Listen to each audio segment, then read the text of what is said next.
నమస్తే, welcome to SP news. ముందుగా headlines చూద్దాం.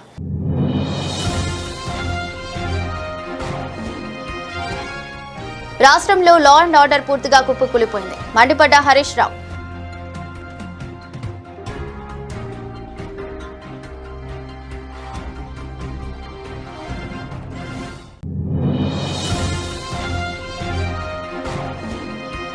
ఖమ్మం బాలికకు పూర్తి ఉచితంగా ట్రీట్మెంట్ అందిస్తున్నాం. నిమ్స్ డైరెక్టర్ డాక్టర్ రాహుల్ దేవరాజ్ వెల్లడి.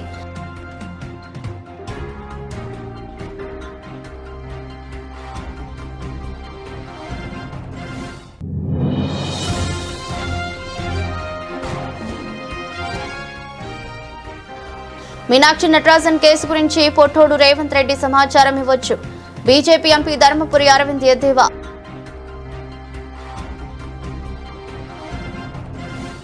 దాదాపు 15 లక్షల మంది నిరుద్యోగులు కానిస్టేబుల్ ఉద్యోగాల కోసం ఎదురు చూస్తున్న తరుణంలో ప్రభుత్వం కేవలం 5,000 కానిస్టేబుల్ పోస్టులను మాత్రమే నోటిఫికేషన్ ఇవ్వడం సమంజసం కాదు. నిరుద్యోగ యువత ఆకాంక్షలను దృష్టిలో ఉంచుకుని వారు డిమాండ్ చేస్తున్న విధంగా 20,000 కానిస్టేబుల్ పోస్టులకు నోటిఫికేషన్ విడుదల చేయాలని కల్వకుంట్ల కవిత అన్నారు. వచ్చేటప్పుడు చాలా మంది యువ మిత్రులు కలిసిండ్రు.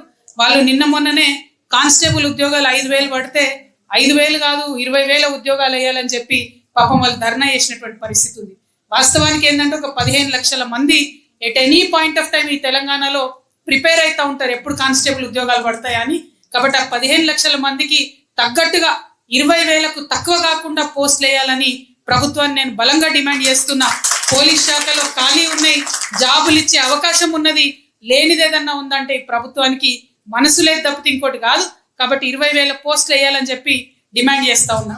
ఎట్ ద సేమ్ టైం ఎస్ఐలకు సంబంధించి వయో పరిమితిని సడలించడం జరిగింది. అంటే సేమ్ టెస్టులు ఉంటాయి కానిస్టేబుల్కి ఎస్ఐకి, కానీ ఎస్ఐ 35 ఏళ్ళు అయితే ఆయన ఎస్ఐ పనికొస్తాడు అంటున్నారు, కానిస్టేబుల్కి ఏమో కట్ ఆఫ్ పెడతా ఉన్నారు. సో ఆ ఏజ్ రిస్ట్రిక్షన్ కూడా కానిస్టేబుల్లకు ఇచ్చే విధంగా ప్రభుత్వం ఆలోచన చేయాలని చెప్పి మేము కోరుతా ఉన్నాం. అట్లనే మరి ఈ కానిస్టేబుల్ ఉద్యోగంలోకి తీసుకురావాలంటే జీవో 46 అని ఒక జీవో వచ్చింది, ఆనాడు బీఆర్ఎస్ ప్రభుత్వంలో వచ్చింది. అది అడ్డంకిగా ఉంది. ఆ జీవో 46 కరెక్ట్ కాదని ఇదివరకు నిరుద్యోగుల కోసం పెట్టిన మీటింగ్ లో కూడా మేము చెప్పడం జరిగింది. ఆ జీవో 46 ని రద్దు చేసి ఈ కానిస్టేబుల్ పోస్టులు 20,000 వేయాలని ప్రభుత్వాన్ని నేను డిమాండ్ చేస్తా ఉన్నాను. రాష్ట్రంలో లా అండ్ ఆర్డర్ పూర్తిగా కుప్పకూలిపోయింది. కాంగ్రెస్ ప్రభుత్వం వచ్చాక చిన్న పిల్లల మీద లైంగిక దాడులు ఎక్కువ అవుతున్నాయి. 2024లో 2,200 మంది చిన్న పిల్లల మీద అఘాయిత్యం జరిగితే 2025లో 2,400 మంది పిల్లల మీద అఘాయిత్యాలు జరిగాయి. ప్రభుత్వం సరిగ్గా చర్యలు తీసుకుంటే కేసులు తగ్గాలి కానీ పెరుగుతాయా? మహిళా వింగ్ అధికారికి అదనపు బాధ్యతలు ఇవ్వడం వల్ల మహిళల రక్షణ మీద ఫోకస్ చేయలేకపోతున్నారు. దొంగతనాలు, మర్డర్లు, ఫోక్సో కేసులు పెరిగిపోతుంటే ప్రభుత్వానికి కనీస చలనం లేదని హరీష్ రావు మండిపడ్డారు. ప్రతి రోజు ఈ రాష్ట్రంలో 5-6 చోట్ల చిన్న పిల్లల మీద లైంగిక దాడులు జరుగుతా ఉన్నాయి. ప్రభుత్వం ఏం చేస్తా ఉంది అని నేను అడుగుతా ఉన్నా. ఈరోజు ముఖ్యంగా ఈ రాష్ట్రంలో కాంగ్రెస్ ప్రభుత్వం వచ్చిన తర్వాత ఈ చిన్నపిల్లల మీద లైంగిక దాడులు విపరీతంగా పెరిగిపోయినాయి. 2024వ సంవత్సరంలో 2,200 మంది చిన్నపిల్లల మీద ఫోక్సో కేసులు నమోదైనాయి, లైంగిక దాడులు జరిగినాయి. 2025 సంవత్సరంలో ప్రభుత్వం కనీసం చర్యలు తీసుకుంటే తగ్గలే. 2025లో 2,400 మంది చిన్నపిల్లల మీద అత్యాచారాలు జరిగినాయి.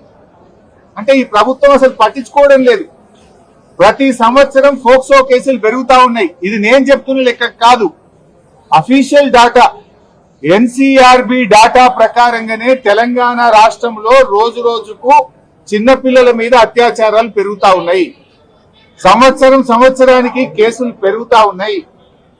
అంటే ఈ ప్రభుత్వం పట్టించుకోవడం లేదు. ఆనాడు కేసీఆర్ గారు ప్రత్యేకంగా మహిళల కోసం ఒక అడిషనల్ డీజీ ర్యాంకులో ఉమెన్ వింగ్ ను పెట్టి, షీ టీమ్స్ ను పెట్టి అనేక చర్యలు తీసుకున్నారు. ప్రతి జిల్లాలో కూడా భద్రతా టీమ్స్ పెట్టారు. కానీ ఈ ప్రభుత్వం దాన్ని నిర్లక్ష్యం చేసింది. ఇవాళ ఉమెన్స్ వింగ్ కు అడిషనల్ డీజీగా ఉన్న వ్యక్తికే సిఐడి ఇన్ఛార్జ్ ఇచ్చారు, ఏసీబీ ఇన్ఛార్జ్ ఇచ్చారు. ఇంకా వారు మహిళల గురించి, చిన్నపిల్లల గురించి ఆలోచించాలా? ఏసీబీ పనిచేయాలనా, సిఐడి పనిచేయాలనా? ఒక అధికారికి మూడు ప్రధానమైనటువంటి కీలకమైన బాధ్యతలు పెట్టడం వల్ల ఎక్కడో ఫోకస్ మిస్ అవుతా ఉంది. రోజు రోజుకు కేసులు పెరుగుతున్నటువంటి పరిస్థితి ఉన్నది. ఇవాళ ఈ రాష్ట్రంలో పరిస్థితి లా అండ్ ఆర్డర్ పూర్తిగా కుప్పకూలిపోయింది. కరీంనగర్ లో మనం చూసాం, పట్టబగలు బంగారం దుకాణం మీద పడి దొంగలు బంగారాన్ని దోసుకపోతే ఇప్పటి వరకు రికవరీ అయిన పరిస్థితి లేదు. హైదరాబాద్ నడిబొడ్డున అడిషనల్ డీజీపీ వినయ్ రంజన్ రే గారి ఇంటిలో అర్ధరాత్రి ఆయన భార్యను చంపి నగలుతో ఉడాయిస్తే ఇయాలటి వరకు వాళ్ళని పట్టించుకున్నది, దొంగల్ని పట్టుకున్నది లేదు, రికవరీ అయింది లేదు. అంటే ఈ ప్రభుత్వం అసలు హైదరాబాద్ నడిబొడ్డున జరిగినా దిక్కు లేదు, కరీంనగర్ కలెక్టర్ ఆఫీస్ ముంగట దాడులు జరిగినా దిక్కు లేదు. నిన్న ఖమ్మంలో కూడా సెల్ ఫోన్ దుకాణంలో ముసుగులు వేసుకొని వచ్చిన అంతర్రాష్ట్ర దొంగలు దుకాణం మీద లూటీ చేసి సెల్ ఫోన్లను ఎత్తుకపోతే ఇయాలటి వరకు పట్టుకునే పరిస్థితి లేదు. నాకు మోదీ స్ఫూర్తి. 20 ఏళ్ల నుండి ఎప్పుడు జ్వరం రాలేదు. మొన్న హైదరాబాద్ లో పాలు తాగా, జ్వరం వచ్చి 3 రోజులు బెడ్ మీద పడ్డా అని కేంద్ర సహాయ మంత్రి బండి సంజయ్ అన్నారు. అంతేకన్నా నేనే ఉదాహరణ. నేను మొన్న హైదరాబాద్ లో మిల్క్ దాగి 3 రోజులు బెడ్ మీద పడ్డా. నేను బెడ్ మీద పడ్డా 3 రోజులు. నేనే. నాకు 20 సంవత్సరాలు జ్వరం లేదు. నాకు నరేంద్ర మోడీ స్ఫూర్తి. నేను అనుకున్నా మోడీ గారు స్ఫూర్తి, నాకు కూడా జ్వరం రాదని చెప్పి అమ్మవారు భక్తుని అని చెప్పి మొత్తం ఆరాంస తిరిగిన. లాస్ట్ మొన్న హైదరాబాద్ బయటికి వెళ్ళేస్తే పాలు తాగిన 3 రోజులు బెడ్ మీద పడ్డా. 20 సంవత్సరాల జ్వరం లేదు, నాకు దగ్గు లేదు, దమ్ము లేదు, బీపీ లేదు, షుగర్ లేదు, ఏం లేదు. ఇవాళ తప్పెవరు ఇవాళ నాదే. బీజేపీ నేతృత్వంలోని కేంద్ర ప్రభుత్వం రాజ్యాంగ వ్యవస్థలను అడ్డం పెట్టుకుని ప్రజాస్వామ్యాన్ని కూని చేస్తుంది. మధ్యప్రదేశ్ ఎన్నికల రిటర్నింగ్ అధికారి తన పరిధికి మించి వ్యవహరించారు. నిబంధనల ప్రకారం కోర్టు నోటీసుల వివరాలను నామినేషన్ పత్రాల్లో ప్రత్యేకంగా పేర్కొనాల్సిన అవసరం ఎక్కడా లేదు. అత్యంత నిజాయితీపరురాలైన మీనాక్షి నటరాజన్ నామినేషన్ ను తిరస్కరించడం పూర్తిగా రాజకీయ ప్రేరేపితమే అని టీపీసీసీ చీఫ్ మహేష్ కుమార్ గౌడ్ ఆరోపించారు. వాళ్ళకి ఏ రాజ్యాంగ సంస్థల మీద నమ్మకం లేదు, అన్నిటి కూడా డిస్మాంటిల్ చేస్తూ వస్తూ ఉన్నారు. ఇలా నామినేషన్ తిరస్కరించినటువంటి తీరు, అదే జార్ఖండ్లో నామినేషన్ యాక్సెప్ట్ చేసిన తీరు, రెండు కూడా చూస్తే అక్కడ అసలు నింపాల్సిన పద్ధతులు నింపలేదు ఫాము, తప్పులు తడక, అక్కడ కూడా కేసులు పెండింగ్ ఉన్న ఆ వ్యక్తి మీద. బట్ అలాంటి వ్యక్తి ఒక నామినేషన్ యాక్సెప్ట్ చేస్తారు. ఇక్కడ గాంధీవాది, గాంధీ ప్రిన్సిపల్స్ నమ్ముకున్నటువంటి అతి కొద్ది మంది నిజాయితీ పరులు ఒక ఆవిడ ఒక మహిళను కూడా చూడకుండా ఇంత అన్యాయం చేసినారంటే, ఇంత మోసంగా గెలిచినారంటే దేశ ప్రజలు ఆలోచించుకోవాలి. మోడీ ప్రవర్తన, మోడీ యొక్క పరిపాలన ఏ రకంగా జరుగుతుందో. రేపు రాష్ట్రపతి అపాయింట్మెంట్ కోరారు మధ్యప్రదేశ్ ఎమ్మెల్యేలంతా అక్కడ. డెఫినెట్గా రాష్ట్రపతి అన్న దీని మీద స్పందించాల్సిన అవసరం ఉన్నది. జ్యుడిషియరీ మీద నమ్మకం ఉంది. అక్కడన్నా న్యాయం జరుగుతుందని ఆశిస్తా ఉన్నాం. Thank you. ఖమ్మం బాలికకు పూర్తి ఉచితంగా ట్రీట్మెంట్ అందిస్తున్నాం. సీరియస్ కండిషన్ లో అమ్మాయి నిమ్స్ కు వచ్చింది. ఆరోగ్యశ్రీలో అడ్మిట్ చేయించి వెంటనే అవసరమైన చికిత్స ప్రారంభించాం. సిటీ స్కాన్, ఎంఆర్ఐ స్కాన్, అవసరమైన బ్లడ్ టెస్టులు అన్ని ఆరోగ్యశ్రీ పరిధిలోనే ఉచితంగా చేపించాం. ప్రస్తుతం ఆమె ఆరోగ్యం స్టేబుల్ గా ఉంది. నిపుణులైన డాక్టర్ల బృందం ఆమెకు చికిత్స అందిస్తుంది. పాప తల్లిదండ్రులకు రూమ్ ఇచ్చాం. అవసరమైన అన్ని సౌకర్యాలు కల్పిస్తున్నాం. ₹1 ఖర్చు లేకుండా ట్రీట్మెంట్, మెడిసిన్, ఫుడ్ అన్ని ఆరోగ్యశ్రీ కింద ఉచితంగా అందిస్తున్నామని నిమ్స్ డైరెక్టర్ డాక్టర్ రాహుల్ దేవరాజ్ అన్నారు. 9th రోజు మిడ్నైట్ ఖమ్మం నుంచి ఒక మైనర్ గర్ల్ వచ్చిందండి. ఆమె పైనుంచి కింద పడి తీవ్ర గాయాలయ్యాయి. స్పైన్కి, రిబ్స్కి, లంగ్స్లో బ్లడ్ క్లాట్ కూడా అయింది. అండ్ ఆమె నడవలేకపోయారు వచ్చినప్పుడు. మేము ఇమీడియట్గా మిడ్నైటే అడ్మిట్ చేసాము. అన్ని ఇమీడియట్ ట్రీట్మెంట్ తక్షణమే ఇచ్చి ఆమెను స్టెబిలైజ్ చేసి అన్ని ఇన్వెస్టిగేషన్స్ చేసాము. ఎంఆర్ఐ, సిటీ స్కాన్, ఎక్స్రే అన్నీ చేసాము. అల్ట్రాసౌండ్ స్కానింగ్ చేయించాము. అండ్ అన్నీ చేసి ఆమెని స్టెబిలైజ్ చేసి దెన్ ఆమెకు అందరు స్పెషలిస్ట్ కన్సల్టేషన్స్ తీసుకున్నాము. Neurosurgery, orthopaedics, gynaec. And ఆమెని ఇప్పుడు ఆమె పేషెంట్ బాగా రికవర్ అవుతున్నారు. ఇప్పుడు హీమోడైనమిక్ అంటే blood pressure, BP, blood pressure, pulse అన్నీ స్టెబిలైజ్ అయ్యాయి. అండ్ ఇప్పుడు బాగా షీఈ్ ఏబుల్ టు ఈట్, బాగా తింటున్నారు. అంత కొంచెం బెడ్ రెస్ట్లో ఉన్నారు. అండ్ ఈ ట్రీట్మెంట్ అంతా కూడా మేము ఆరోగ్యశ్రీలో ఫ్రీగా ప్రొవైడ్ చేసాము. పేరెంట్స్ కూడా అకామిడేషన్ ఇచ్చాము, ఫుడ్ ఇచ్చాము. అండ్ ఇప్పుడు ఆమెకు హ్యాండ్ దానికి సర్జరీ అవసరం పడుతుంది. బట్ ఆమె రికవర్ అవుతుంది కనుక కరెక్ట్ టైంలో దాన్ని చేస్తేనే ఆ రికవరీ కరెక్ట్గా ఉంటుంది. సో అది మా స్పెషలిస్ట్ అందరం ఒక మెడికల్ బోర్డ్ లాగా వేసుకొని మేము అంతా డిసైడ్ చేసి అందరూ కలిసికట్టుగా ఆమెకు ట్రీట్మెంట్ ప్రొవైడ్ చేస్తున్నాం. అండ్ ఆమె రికవర్ అయ్యే వరకు మా హాస్పిటల్లో ఉండి అంత ట్రీట్మెంట్ తక్షణమే అందేటట్టు చూస్తాం.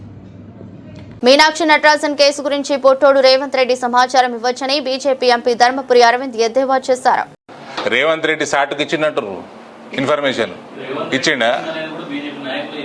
ఏది మరి ఇస్తే మరి రేవంత్ రెడ్డి ఎందుకు ఇచ్చిండు? ఇస్తే ఎందుకు ఇచ్చిండు మరి? తెలంగాణలో కేసు ఉన్నదని ఎలక్షన్ కమిషన్ కలవడ్డదా అన్న? ఇక్కడ నుంచి ఒకటో ఇచ్చి ఉండాలి కదా. కాంగ్రెస్ కుట్రనా పొట్టోడు కుట్రనా అది ఇన్వెస్టిగేషన్ చేసుకోవాలి. కాంగ్రెస్ పార్టీ వాళ్ళు చేసుకోవాలి, అంతర్మదనం చేసుకోవాలి. ఒకవేళ కుట్ర ఉంటే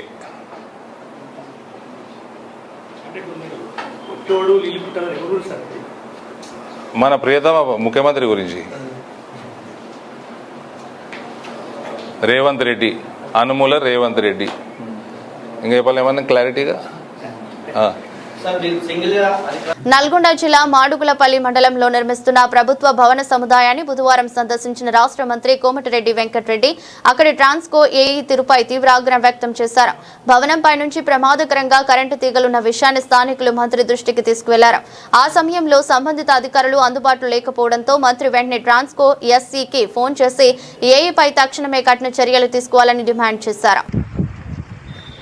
ట్రైనింగ్ ఉంటే డీ ఫాలో చేయడా? పొద్దున నేను 7 గంటలకి వెళ్తాను. మా ఎందుకు రాలే? సస్పెండ్ చేస్తున్నా, అలాగే నోటీస్. నేను తమాషా చేస్తున్నా. మీరు వాడు గోళాలు షిఫ్టింగ్ ఉంటుంది, అది ఉంటుంది. నాకు టైం దొరకడే తక్కువనే. ఆడ 5-6 పోతే రోజు ఆడ మీటింగ్ ఉంటే, ఈడ మీటింగ్ ఉంటే. ఈ మాడులపల్లి ఈడ మా ఎంఆర్ఓ ఎండిఓ ఆఫీసు కాంప్లెక్స్ కడుతుండ్రు. అది ₹1,00,000 ఆ పిల్లగానికి ఎస్ఐకి చెప్పిండు, మా ఏకి చెప్తే లైన్ షిఫ్ట్ చేయమని డివిజనాలు పెట్టినాడు. నీకు కూడా చెప్పినాను మా పిఎం మధుసూదన్ రెడ్డి. ₹1,00,000 గురించి ఎందుకే నీకు? తర్వాత హెచ్డిఎఫ్లో తెప్పించుకోవాలి. నాకు 3-4 డేస్ నా లైన్. తెలంగాణ ఉద్యమకారులకు ఇస్తామన్న 250 గజాల భూమి కేటాయింపులో ప్రభుత్వం తాత్సర్యం చేస్తోందని టీఆర్ఎస్ చీఫ్ కల్వకుంట్ల కవిత మండిపడ్డారు. బంజారాహిల్స్ పార్టీ కార్యాలయంలో భూ పోరాటం పోస్టర్ను ఆమె ఆవిష్కరించారు. జూలై 2న ఉద్యమకారులతో కలిసి ఉప్పల్ బగాయత్ భూములను స్వాధీనం చేసుకుంటామని హెచ్చరించారు. ఈ భూ పోరాటంలో యువత, మహిళలు, ఉద్యమకారులు పెద్ద ఎత్తున పాల్గొని విజయవంతం చేయాలని కవిత పిలుపునిచ్చారు. నమస్తే, వెల్కమ్ టు ఎస్పీ న్యూస్. ముందుగా హెడ్లైన్స్ చూద్దాం. నమస్తే, వెల్కమ్ టు DJ4 న్యూస్. ముందుగా హెడ్లైన్స్. అందరికీ నమస్కారం. రాష్ట్ర వ్యాప్తంగా ఉన్నటువంటి తెలంగాణ ఉద్యమకారులందరికీ కూడా మనస్ఫూర్తిగా ఉద్యమాభివందనాలు తెలియజేస్తూ, మరి ఇవాళ అనేక ఉద్యమ సంఘాలు, ఉద్యమకారుల యొక్క సంఘాలందరి ఆధ్వర్యంలో కూడా జూలై 2వ తారీఖు నాడు ఉప్పల్ బగాయత్లో ప్రభుత్వం భూమి ఏదైతే ఉందో దాన్ని భూ పోరాటం ద్వారా తెలంగాణ ఉద్యమకారులందరం కూడా మరి ఆక్రమించుకోవాలనేటటువంటి నిర్ణయం తీసుకున్నాం. అది ఆక్రమణ కాదు, వాస్తవానికి సక్రమమే. ఎందుకంటే ఈ భూమి మాదే, ఈ భూమి కోసం కొట్లాడింది మేమే. కాబట్టి ఖచ్చితంగా ప్రభుత్వం చేస్తున్నటువంటి ఈ తాత్సరం ఏదైతే ఉందో అలా కాకుండా తొందరగా ఉద్యమకారులను గుర్తించి తక్షణమే భూమి ఇవ్వాలి 250 గజాలనే ఉద్దేశంతో ఈ పోరాటం చేస్తున్నాం. ఈ కార్యక్రమానికి రాష్ట్ర వ్యాప్తంగా ఉన్నటువంటి ఉద్యమకారులందరూ కూడా తరలి రావాలని చెప్పి మీ అందరినీ మనస్ఫూర్తిగా నేను రిక్వెస్ట్ చేస్తూ ఉన్నాను. ప్రత్యేకించి ఇవాళ తెలంగాణ వాదం మీదనే రకరకాలుగా దాడులు చేస్తూ అనేకమైనటువంటి వ్యక్తులు, శక్తులు మన తెలంగాణ ఉద్యమ స్ఫూర్తిని దెబ్బతీసే ప్రయత్నం చేస్తున్నారు. కాబట్టి ఈ కార్యక్రమాన్ని విజయవంతం చేయడం అనేటటువంటిది మనందరి యొక్క చారిత్రక కర్తవ్యంగా భావించి తెలంగాణ వాదులు, ప్రజాస్వామ్యవాదులు, ఉద్యమకారులకు లాభం జరగాలని కోరుకునే తెలంగాణ బిడ్డలు, ముఖ్యంగా మహిళలు, యువత పెద్ద పెట్టున వచ్చి ఇక్కడ పాల్గొనాలి ఈ కార్యక్రమంలో అని చెప్పి మిమ్మల్ని రిక్వెస్ట్ చేస్తున్నాను. ఎందుకంటే మీరు భవిష్యత్ తరాల వాళ్ళు, మీ భవిష్యత్తు బాగుండడానికే చేసినటువంటి ఉద్యమకారులు వారి జీవితం అంతా కోల్పోయారు. కాబట్టి యువ మిత్రులు పెద్ద పెట్టున ఈ కార్యక్రమానికి రావాలని చెప్పి మనస్ఫూర్తిగా ఆహ్వానిస్తున్నాను. జై తెలంగాణ. మేడ్చల్ జిల్లా గట్కేసర్లోని అనురాగ్ యూనివర్సిటీ స్కూల్ ఆఫ్ మేనేజ్మెంట్లో KPMG సహకారంతో బ్యాంకింగ్, ఫైనాన్షియల్ సర్వీసెస్ రంగాలపై ప్రత్యేక MBA కోర్సును ప్రారంభిస్తున్నట్లు యూనివర్సిటీ ప్రతినిధులు తెలిపారు. పరిశ్రమ అవసరాలకు అనుగుణంగా రూపొందించిన ఈ కోర్సులో బ్యాంకింగ్, ఆధునిక ఫైనాన్షియల్ సర్వీసెస్ కు సంబంధించిన తాజా సబ్జెక్టులను చేర్చినట్లు వెల్లడించారు. కోర్సు పూర్తి చేసిన విద్యార్థులకు మెరుగైన ఉద్యోగ అవకాశాలు, మార్కెట్లో ప్రత్యేక గుర్తింపు లభిస్తాయని పేర్కొన్నారు. KPMG వంటి అంతర్జాతీయ సంస్థతో భాగస్వామ్యం కావడం సంతోషకరమని, విద్యార్థులు ఈ అవకాశాన్ని సద్వినియోగం చేసుకోవాలని సూచించారు.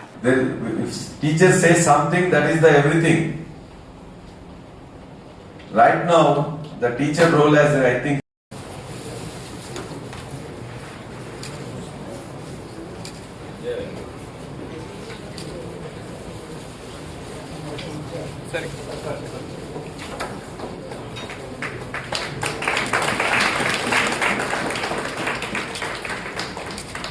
సార్ అందరూ సరే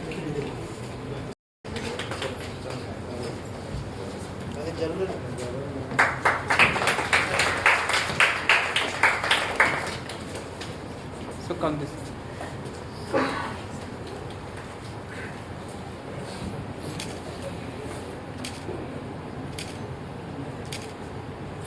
done. This is a very prestigious program for Anurag University, and many thanks for KPMG India for collaborating with us. This is the program because lot of banking, financial services and insurance is a growing field, growing sector, and with this program we want to prepare our students for such a growing sector, and this is a huge opportunity for the students, for the faculty and for Anurag University also to be part of this very prestigious program with the collaboration of We will be collaborating with Anurag University, and we will bring the best from what we have been doing in this for the benefit of the students, to increase their chances for employability, and more importantly, to make them job creators and not just job seekers. Thank you so much. బహుశా KPMG మీరు KPMG నుంచి వచ్చారు. దేశంలోనే ప్రపంచంలోనే one of the big consulting firms, top 5 consulting ఫర్మ్స్లో ఉన్నారు. 140 countries నుంచి వాళ్ళు ఆపరేట్ చేస్తారు. వాళ్ళ కొలాబరేషన్తో ఈ course MBA course banking, finance and insurance sector, BFSI, ఈ సెక్టర్లో బాగా డెవలప్మెంట్ అవుతున్నది. కాబట్టి ఎందుకంటే ఇండియాలో అందరికీ ఇప్పుడు బ్యాంకింగ్ పెరుగుతున్నది, అకౌంట్స్ వస్తున్నాయి. ఇంతకుముందు గరీబోళ్ళకి అకౌంట్ తీసుకుంటోళ్ళు కాదు, ఇప్పుడు అందరూ బ్యాంకింగ్ తీసుకుంటారు. కాబట్టి బ్యాంకింగ్, ఫైనాన్షియల్, ఇన్సూరెన్స్ సెక్టర్ పెరుగుతున్నది. కాబట్టి అక్కడ మేనేజర్లు కావాల్సి ఉంటుంది. అక్కడ పిల్లలకి ఉపాధి అవకాశాలు చాలా ఉంటాయి. దానివల్ల ఈ కోర్స్ అన్నది ఇండస్ట్రీ వాళ్ళతో కొలాబరేట్ చేసి మొట్టమొదటిసారిగా అది పిల్లలకి మనం తెలంగాణ పిల్లలు కానీ ఇండియాలో ఉన్న పిల్లలను ఆఫర్ చేస్తున్నాం అనమాట. నారాయణ గారు వాళ్ళ ప్రాక్టీస్ హెడ్ అక్కడ సీనియర్ పార్ట్నర్, సీనియర్ పొజిషన్ ఉన్నారు. వారు దాదాపు సంవత్సరం పాటు 1 year కొలాబరేట్ చేసి గర్భులు ఉండాలి, ఎట్లా ఉండాలి, వాళ్ళు ఇవన్నీ ఆలోచించి టుగెదర్ సో పిల్లల్లో తెలివైన పిల్లలు ఉంటే ఇట్లాంటి కోర్సెస్ జాయిన్ కమ్మని చెప్పండి, వాళ్ళ ఉద్యోగాలు వచ్చే ఛాన్సెస్ ఎక్కువ. ఈ రోజున అనురాగ్ యూనివర్సిటీ స్కూల్ ఆఫ్ మేనేజ్మెంట్లో MBA కోర్సు BFSIతోని స్టార్ట్ చేయడం జరిగింది. KPMG వాళ్ళ కొలాబరేషన్తోనే ఈ కోర్సు లేటెస్ట్ సబ్జెక్టులతో మన ఇండస్ట్రీకి రిక్వైర్మెంట్ ఏముందో ఆ సబ్జెక్ట్సే కంటెంట్గా పెట్టి ఈ కోర్స్ అనేది ఈ రాష్ట్రంలో ఇంతవరకు ఎవరి దగ్గర కూడా లేదు. భారతదేశంలోనే కాదు ప్రపంచంలోనే అత్యున్నత ఫైనాన్షియల్ సర్వీసెస్ అందించే సంస్థ KPMG. దరిదాపు వాళ్లకు ఏదైతే ఈ రోజున దేశం, ప్రపంచం మొత్తం కూడా ఎటువంటి ఫైనాన్షియల్ సర్వీసెస్ కావాలో, ఏ విధంగా త్వరితగతిన మార్పులు చెందుతున్నాయో అటువంటి సబ్జెక్ట్స్ని అనుసంధానం చేసి ఈ యొక్క కొత్త MBA కోర్స్ అనేది అనురాగ్ యూనివర్సిటీలో స్టార్ట్ చేస్తున్నాం. మేము KPMG సంస్థకు కొలాబరేట్ అవుతున్నందుకు వారికి ధన్యవాదాలు తెలియజేస్తూ, ఈ కోర్స్ చదివిన వాళ్ళకి అత్యున్నత పరిజ్ఞానం ఫైనాన్షియల్ సర్వీసెస్లో, బ్యాంకింగ్ సర్వీసెస్లో రావడం అనేది జరుగుతుంది. ఇవాళ మనం చూస్తున్నాం, ఎక్కడ కానీ మన UPI ద్వారా మనీ బ్యాంకులోకి వెళ్లకుండానే ₹1 దగ్గర నుంచి ఈవెన్ ₹50 వరకు కూడా మార్పు కావాలంటే ఇవాళ స్కాన్ చేసి డబ్బులు అనేది పొందుతున్నది. అంటే బ్యాంకింగ్ వ్యవస్థలో ఏ విధంగానైతే త్వరితగతంగా వేగంగా మార్పులు వచ్చినాయో ఇప్పుడు ఇంకా ఈ దేశానికి, ఈ సంస్థలకు, ప్రజలకు ఉపయోగపడే విధంగా వచ్చే ఈ సర్వీసెస్ ఏదైతే బ్యాంకింగ్ సర్వీసెస్, ఫైనాన్షియల్ సర్వీసెస్ కలిగిన MBA కోర్సు స్టార్ట్ చేయడం అనేది మేము అదృష్టంగా భావిస్తున్నాం. ఒక్కసారి ఈ కోర్సులో చేరి కంప్లీట్ చేస్తే ఖచ్చితంగా ఇవాళ మార్కెట్లో వాళ్ళందరికీ కూడా మిగతా అన్ని కోర్సుల కంటే, అన్ని సంస్థలు చదివిన దానికంటే ఎక్కువ పరిజ్ఞానంతో పాటు మార్కెట్లో పెద్ద వాల్యూ అనేది కూడా వస్తుంది. కాబట్టి కేపీఎంజీ సంస్థ మాత్రం కొలాబరేట్ అనేది ఖచ్చితంగా అదృష్టంగా భావిస్తూ ఈ కోర్సు చాలా అత్యున్నతమైనదిగా ప్రజలకు ఉపయోగపడే సర్వీసెస్ అందించే మేనేజర్లు తయారు చేసే కోర్సుగా ఇది ఉంటుందని మీ ద్వారా ప్రజలకు అదేవిధంగా విద్యార్థులకు తెలియజేస్తున్నారు. బస్సుల్లో ప్రయాణిస్తూ ఫోన్లు దొంగతనం చేసి మనీ యాప్ల ద్వారా డబ్బులు దొంగలిస్తున్న అంతరాష్ట్ర ముఠాను పట్టుకున్న సూర్యాపేట జిల్లా పోలీసులు. ఈ కేసును ఉద్దేశించి ఎస్పీ నరసింహ యాదవ్ మాట్లాడుతూ అమాయక రైతుల అకౌంట్లు, వ్యాపారుల అకౌంట్ల సీక్రెట్ పిన్లను గుర్తించి డబ్బులను కాజేస్తున్న 3 నిందితుల్లో 2 మైనర్లు ఉన్నట్లు తెలిపారు. నిందితుల నుండి 2,70,000 నగదు, 27 మొబైల్ ఫోన్లు, కారు స్వాధీనం చేసుకున్నామని పేర్కొన్నారు. నిందితులను అరెస్ట్ చేసి రిమాండ్ కు తరలించినట్లు వెల్లడించారు.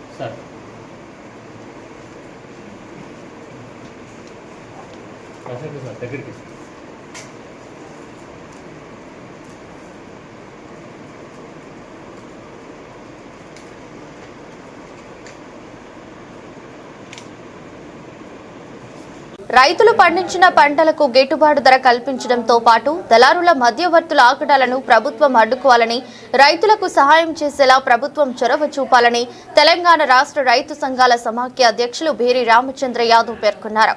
పూడూర్ మండల్ పరిగి నియోజకవర్గ వికారాబాద్ జిల్లా రైతు సంఘాల సమాఖ్య భగవాన్ రాఘవేంద్ర యాదవ్ ఆధ్వర్యంలో కేరవెల్లి గ్రామ సర్పంచ్ కాటం రామచందర్ యాదవ్ అధ్యక్షతన రైతు సంఘాల సమాఖ్య సమావేశం నిర్వహించారు.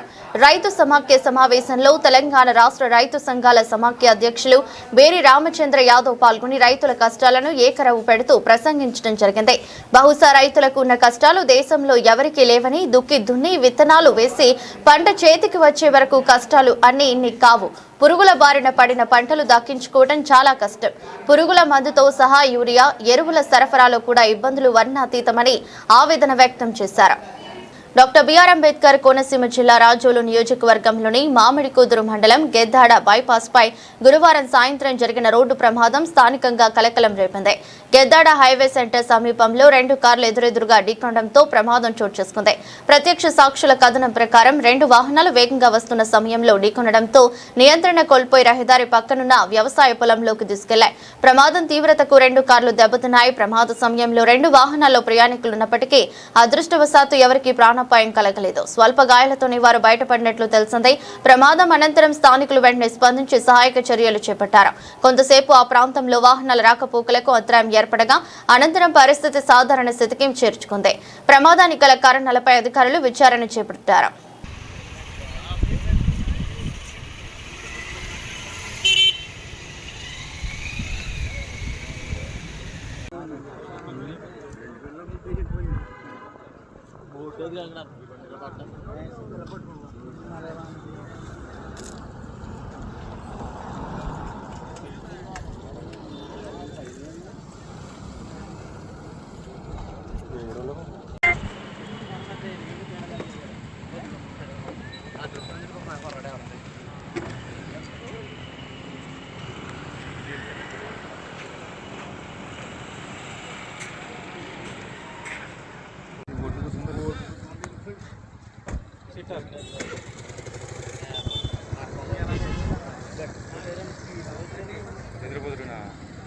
ఉమ్మడి అనంతపురం జిల్లా శ్రీకృష్ణ దేవాలయ విశ్వవిద్యాలయం భువన విజయం ఆడిటోరియంలో అఖిల భారత విశ్వవిద్యాలయ ఉద్యోగుల సమాఖ్య ఆధ్వర్యంలో 2 రోజుల జాతీయ సదస్సు ఘనంగా ప్రారంభమైంది.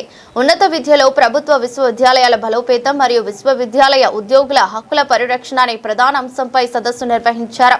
దేశవ్యాప్తంగా వివిధ రాష్ట్రాల నుంచి విశ్వవిద్యాలయ ఉద్యోగ సంఘాల ప్రతినిధులు, విద్యావేత్తలు, ఉద్యోగ నాయకులు కార్యక్రమంలో పాల్గొన్నారు. ప్రభుత్వ విశ్వవిద్యాలయాలు ఎదుర్కొంటున్న సవాళ్లు, నిధుల కొరత భద్రత, ఉద్యోగుల సమస్యలు, సేవా భద్రత, పదోన్నతులు, సంక్షేమ చర్యలు వంటి అంశాలపై సదస్సులో విస్తృతంగా చర్చించనున్నారు. అనంతరం మాట్లాడుతూ దేశ అభివృద్ధికి ఉన్నత విద్య కీలకమని, ప్రభుత్వ విశ్వవిద్యాలయాలను మరింత బలోపేతం చేయాల్సిన అవసరం ఉందని పేర్కొన్నారు.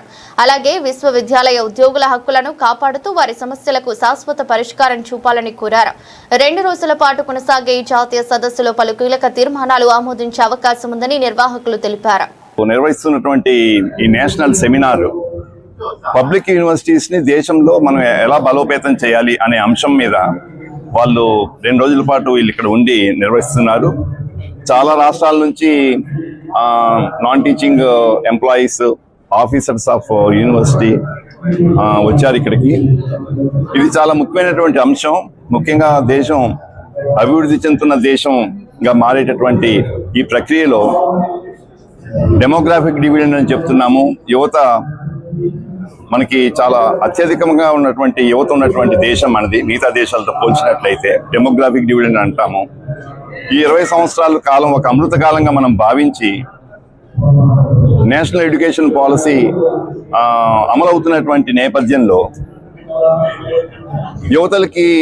యువతకి ముఖ్యంగా మనం ఎంప్లాయబుల్ స్కిల్స్, తర్వాత యువతకి ఈ మారుతున్న సమాజానికి, మారుతున్న పరిశ్రమ అవసరాలకి అనుగుణంగా వారికి విద్యాబుద్ధులు నేర్పించాల్సినటువంటి అవసరం ముఖ్యంగా ఉన్నది. ముఖ్యంగా స్టేట్ పబ్లిక్ యూనివర్సిటీస్ని ఎందుకు బలోపేతం చేయాలి అంటే, సెంట్రల్ యూనివర్సిటీతో పాటు స్టేట్ పబ్లిక్ యూనివర్సిటీస్ని ఎందుకు బలోపేతం చేయాలంటే, సమాజంలో అట్టడుగున ఉన్నటువంటి వర్గాలు, ఇప్పుడు ముఖ్యంగా వాళ్ళు scheduled cost, scheduled tribe, minority groups, లేకపోతే ఓబీసీస్ 70% మంది ఈ స్టేట్ పబ్లిక్ యూనివర్సిటీస్ మీద ఆధారపడి చదువుకుంటున్నారు. చదువు అనేది వాళ్ళకి నాణ్యమైనటువంటి చదువు, ఏదో ఒక చదువు కాదు, ఏదో ఒక డిగ్రీ కాదు, నాణ్యమైనటువంటి చదువుని అందించే బృహత్తరమైనటువంటి బాధ్యత ఈ స్టేట్ పబ్లిక్ యూనివర్సిటీస్ మీద ఉన్నది. ఈ స్టేట్ పబ్లిక్ యూనివర్సిటీని రకరకాలుగా మనం బలోపేతం చేయాల్సిన అవసరం ఉన్నది. రిక్రూట్మెంట్ ఆఫ్ టీచర్స్ కావచ్చు, recruitment of non teaching staff రెగ్యులర్గా, అప్పుడప్పుడు కాకుండా, తర్వాత ఎప్పటికప్పుడు కరికులం ఆఫ్ డిఫరెంట్ సబ్జెక్ట్స్ అని చాలా త్వరగా మార్చుకుంటూ, అంటే ప్రైవేట్ యూనివర్సిటీస్కి కొన్ని వెసులుబాట్లు ఉంటాయి స్టేట్ పబ్లిక్ యూనివర్సిటీస్తో కంపేర్ చేస్తే. వాళ్ళు చాలా త్వరగా సిలబస్ని అప్డేట్ చేసుకుంటున్నారు. అవసరమైనటువంటి ఫ్యాకల్టీని వాళ్ళు తెచ్చుకోగలుగుతున్నారు. అవసరం లేదు అనుకుంటే కొంతమంది ఫ్యాకల్టీని ఇంటికి కూడా పంపించేయగలరు వాళ్ళు. కొన్ని వెసులుబాట్లు అనండి, కొన్ని సదుపాయాలు అనండి, వాటికి ఉన్నాయి అవి. కానీ ఇప్పుడు ఈ పోటీ ప్రపంచంలో స్టేట్ పబ్లిక్ యూనివర్సిటీస్ కూడా ప్రైవేట్ యూనివర్సిటీస్తో పోటీ పడాల్సినటువంటి అవసరం చాలా ఉన్నది.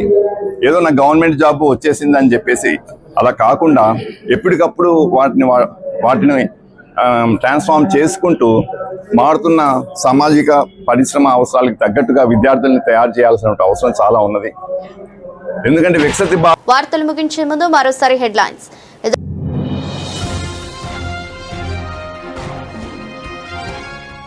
రాష్ట్రంలో లా అండ్ ఆర్డర్ పూర్తిగా కుప్పకూలిపోయింది, మండిపడ్డ హరీష్ రావు.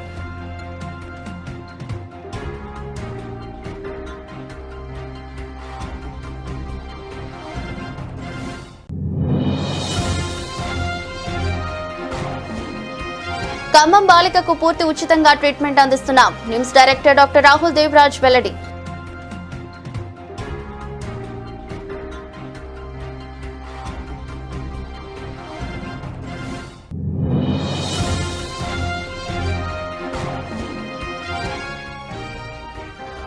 మీనాక్షి నటరాజన్ కేసు గురించి పొట్టోడు రేవంత్ రెడ్డి సమాచారం ఇవ్వచ్చు, బీజేపీ ఎంపీ ధర్మపురి అరవింద్ ఎద్దేవా.